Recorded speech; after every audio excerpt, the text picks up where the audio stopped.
நடிகர் விஜய் அரசியல் குறித்து நீங்கள் தனியாகவும் பேசியிருக்கீங்க, ஏற்கனவே நமக்கும் பேட்டி கொடுத்துருக்கீங்க.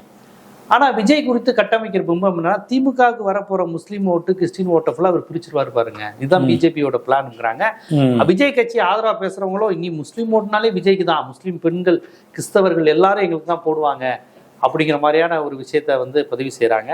இஸ்லாமியர்கள் மத்தியில் அந்த அளவுக்கு திமுக திராவிட கட்சிகள் மீதான வெறுப்பும் விஜய் மீதான பாசம் வருதா? முஸ்லீம்களை ஈர்க்கிற அளவுக்கு அப்படி என்ன விஜய் செஞ்சிருக்கிறார்? அதான் விஜயை பொறுத்த வரைக்கும் அவர் வந்து முஸ்லீம்களுக்கோ கிறிஸ்தவர்களுக்கோ அவர் உதவ மாட்டார் என்பதற்கு வந்து சமீப காலத்து அவருடைய நடவடிக்கைகள் உங்களுக்கு சான்றாக இருக்கிறது. ஒன்றாவது சான்று என்னென்னு கேட்டால், திருப்பரங்குன்றத்தில் நடந்த அந்த அத்துமீறலை இவர் கண்டிக்கவே இல்லை.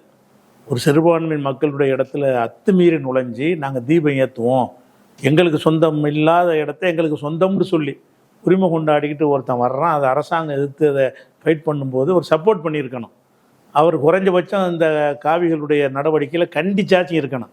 அப்போ இந்த தீமை நடக்கும்போது கண்டிக்க கூட முன் வராத இவர் எப்படி நம்மளுக்கு உதவுவார்? அந்த எண்ணம் தான் முஸ்லீம்கள்ட்ட இன்றைக்கி ஜாஸ்தியாக வந்திருக்குது. ஒன்று.